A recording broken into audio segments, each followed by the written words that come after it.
Chcem sa poďakovať pánovi primátorovi za doterajšiu prácu a jeho kolegom. Samozrejme všetkým, ktorí doteraz spolupracovali, vytvorili toto pekné mesto do takej podoby, aká je.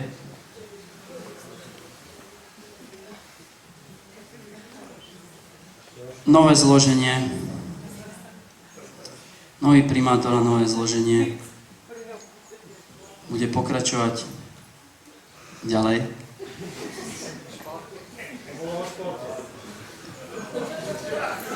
A bude sa aj športovať, ale vo veľkej miere v rozvoji všetkých druhov športov, pretože som tiež športovec. Ďakujem vám. Ďakujem vám za slovo. Nech sa páči, pán Šimorda. Rozvoj turizmu. Kultúra. Myslím si, že tu chýbajú kultúrne podujatia, respektíve je ich málo, cez rok by mohlo byť aj viacej. V kultúrnom dome nemôžem posúdiť nejako, ale nemáme tu divadlo, ani nejaké iné... Nie je tu divadlo a myslím si, že malo by byť viacej kultúrnych podujatí a vystúpení v kultúrnom dome. Ohľadom športu.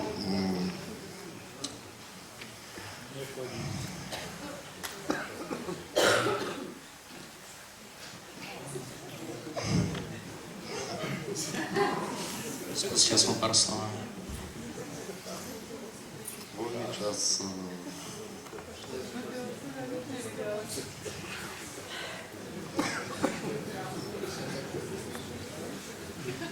Dobre, ďakujeme vám za slovo. Stopíme času mieru. Nech sa páči. Dobre, prenecháme slovo teda pánovi Tarčákovi. Kultúrne aktivity by mali byť predovšetkým nielen pod záštitou, ale aj organizované mestom, tak aby nám neukazovali ľudia z iných dedín nič zlom, ale o tom, ako sa má robiť kultúra v námestove. My by sme mali s príkladom, my sme centrum Severnej Oravy. Ďalej na krátkosť času by som ešte chcel povedať ďalšie body môjho programu. Chcel by som ja efektívne využiť nemocnicu Ten Skelet. Chcel by som sa zariadiť o rozširovanie siete nemocníc, lebo teraz je naplnené na 100%. Je to otázka rokovania s poisťovňami. Takisto by som chcel nájsť príspevok, zabezpečiť príspevok pri narodení dieťaťa vo výške 100 eur a pri kolaudácii domu 500 eur, čo zvýši opäť to, že ľudia budú do námestova prichádzať a neodkázať. Dobre, ďakujeme. Čas už na poslednú tému vám vypršal. Ďakujeme vám za slovo. A poprosíme pána Parížeka, nech sa vyjadri k danej téme. Znovu chcem pomôcť moderátorovi šport a kultúra. Určite v športe ako takom na námestove treba urobiť konečne poriadok. Určite chcem a zasadím sa o to, aby bolo jednotné meška, aby v námestove neboli dva kluby alebo dve oddiely. Športoviska by mali patriť pod správou mesta, teda výbor MŠK, teda nového MŠK, by mal byť zložený z predsedov jednotlivých klubov. Mala by byť vytvorená dozorná rada zo zástupcu mesta a sponzorov, ktorí budú podporovať chody jednotlivých športových klubov. Mal by byť na meste jeden účtovník, aby všetky financie, ktoré idú do športu, boli ľahko vysledovateľné.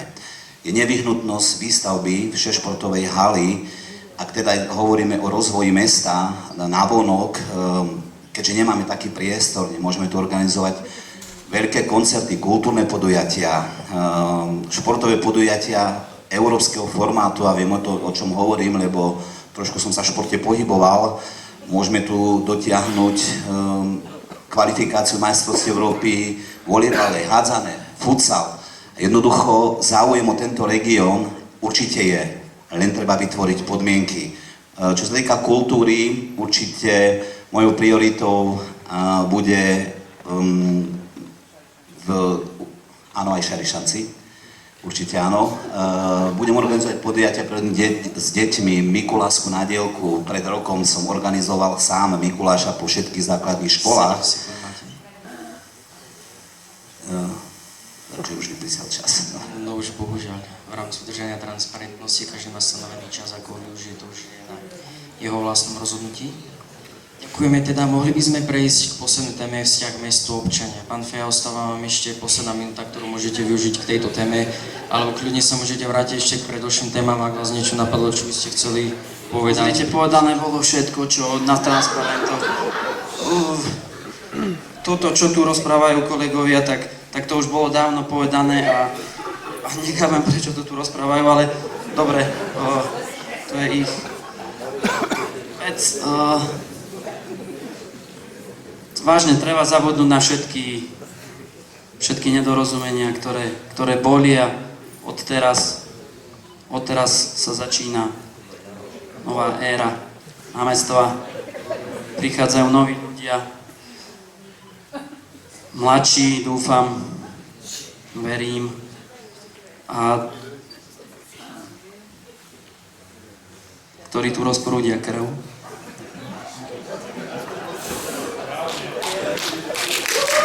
Bude sranda, budeme pracovať, každý bude mať prácu, každý, kto to chce zostať, bude sa mať dobre. Ďakujem. Dobre, ďakujeme vám veľmi.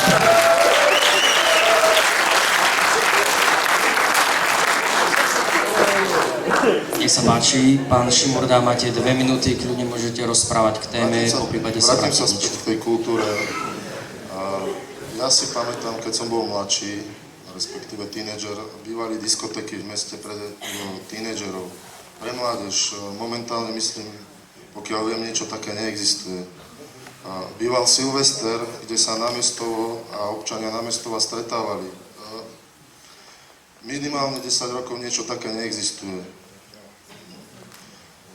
Tieto podujatia vlastne upadli za posledných 10 rokov. K vzťahu mesto-občan. Takéto diskusie by mohli bývať raz za mesiac. Myslím si, že by to prospelo, ale nie len s pánom primátorom, ale aj s poslancami. Taktiež možno skúsiť nejaký projekt participatívny rozpočet, ktorý by možno občania privítali, možno nie, to neviem tiež posúdiť, ale bolo by ten projekt možno skúsiť. Za skúsenie by to stálo. K turizmu, spolupráca s podnikateľmi, s oravskými firmami v rámci tejto sféry. A ďalej už asi. Neviem, máte ešte 30 sekúnd, kľudne. Dobre, ďakujeme. Všimol som si, že ešte na jednom monitore nám tam neukazuje čas pani Holej. Pani Hola má ešte 10 sekúnd, ako nám ukazuje čas miera, ktorú máme tu na. Nech sa páči, môžete sa ešte v rýchlosti vyjadriť mesto, vzťah, občania.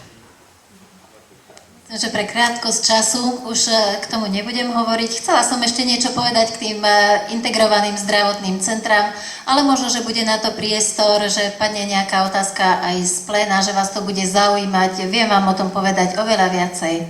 Dobre, ďakujem veľmi pekne. Ďakujeme.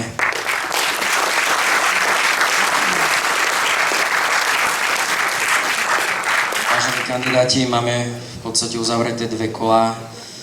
Tieto kola boli, dá sa povedať, že tak stvorené nami organizátormi. Teraz príde trošku pre niekoho zložitejšia časť. To sú otázky, ktoré...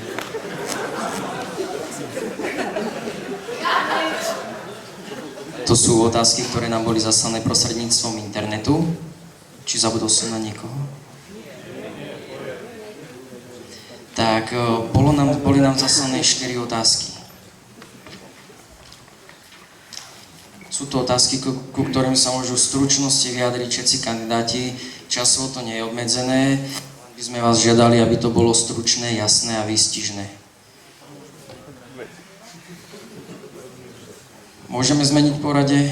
Čo na to navrhujete? Dobre. Áno, alebo nie.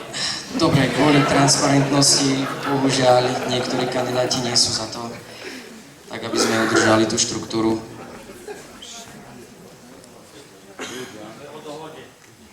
Kde to je? Je to o dohode. Vždy je všetko o dohode. Tak sa... Dobre, budem rozprávať. Dajte otázku. Dobre, ďakujem veľmi pekne. Každý z vás kandidátov na post primátora považuje za jednu z priorít vo svojom volebnom programe rozvoj turizmu a vyjadrujete potrebu prilákať do námestova čo najviac návštevníkov a turistov. Sú však známe aj tendencie rušiť nočný život v meste, ktorý však oddychu, a to nielen mladých ľudí, patrí. Naozaj si myslíte, že je šťastným riešením urobiť nielen občanom mesta, ale aj ich návštevníkom povinnú večierku o 12:00 v noci? Ak áno, zaujímalo by ma potom, aké konkrétne aktivity dokážete ponúknuť ako náhradu za posedenie pri pohári vína, koncerte či diskotéke. Nech sa páči. Náhradu komu? Náhradu v rámci toho času, o ktorý budú v odzovkách ukratení mladí ľudia. To sa sťažuje vlastne. To sa sťažuje. Bol podaný návrh, nejdeme menovať kým, A koľko má rokov, alebo viete aspoň. bol podaný návrh, aby sa nočné podniky zatvárali o polnoci, aby sa udržal buď nočný kľud. A to ako... Veď dobre, podniky, všetko sa deje za zatvorenými stenami, tak ja nechápem, čo sa deje. Mladí ľudia sa potrebujú baviť. V podstate si Žiť a starší ľudia môžu spať vtedy, keď sa mladí. Takže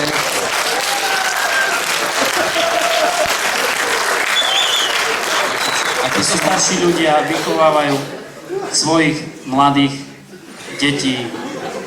Svoje deti vychovávajú starí.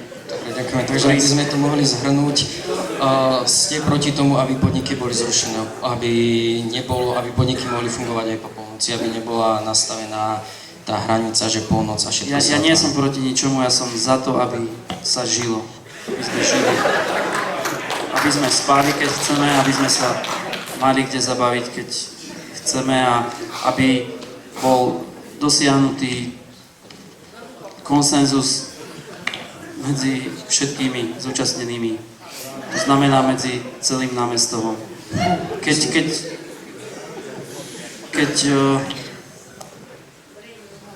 Ďakujem. Ďakujeme veľmi. V podstate sme sa dostali do odpovedí. Nech sa páči, pán Čimurda. Zopakovať otázku, alebo ide tam predovšetkým o zrušenie prevádzok po polnoci, ich činnosti. Nie som za zrušenie prevádzok po polnoci, aby som bol konkrétny. Je to súvislí s turizmom. Pokiaľ my zatvoríme prevádzky, určité prevádzky o polnoci, tak tí turisti tu taktiež nemajú prečo prísť, lebo o polnoci s turistov nikto nebude spať. Takže som za to, aby boli otvorené aj po polnoci. Čas, do ktorej to už je daný v podstate. Takže tie podniky, ktoré sú otvorené určitý čas do určitej hodiny, si myslím, že by niektoré mohli byť dokonca aj non-stop cez leto. Pokiaľ by to prevádzkovateľia vedeli potiahnuť. Dobre, ďakujeme vám za váš názor. Nech sa páči, poprosíme názor pani Holej. Toto je veľmi široká otázka, ktorá sa dotýka mnohých ľudí.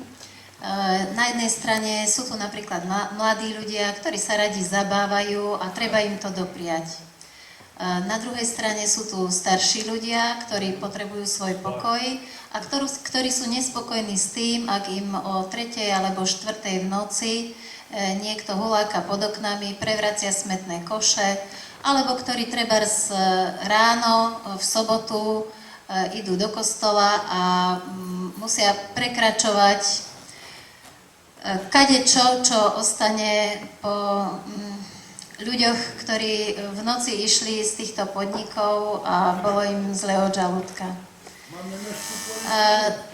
Samozrejme, že nedá sa striktne povedať, že pokiaľ nevznikne diskusia na takéto témy, ktoré rozdeľujú občanov, tak tieto témy sa vlastne nedajú uzavrieť ku spokojnosti všetkých. Myslím si, že základom je, môžeme mať názory rôzne, tak ako tu nás sa vytvorili vlastne dve skupiny občanov, ktorí majú rôzny názor na to, tak vlastne v takýchto prípadoch si myslím, že mesto by malo vyvolať verejnú diskusiu, že by sa ten problém mal prediskutovať a že by sa mali prijať také opatrenia, aby neboli narúšané či už práva alebo pokoj jedných aj druhých. Čiže myslím si, že riešenie sa vždy dá nájsť, len to riešenie treba ho hľadať spoločne a samozrejme, že aj po dohode s tými podnikateľmi, ktorí prevádzkujú tieto podniky. Pretože tam ide napríklad o údržbu tých ciest po takýchto akciách a podobne. Čiže oni by sa mali nejakým spôsobom na tom podieľať. Skúste to prosím len zostručniť, lebo viem, že ste napríklad... Hlavne som chcela povedať to, že na takéto témy musí vzniknúť verejná diskusia a mesto by malo dať priestor obidvom stranám, nie tak, ako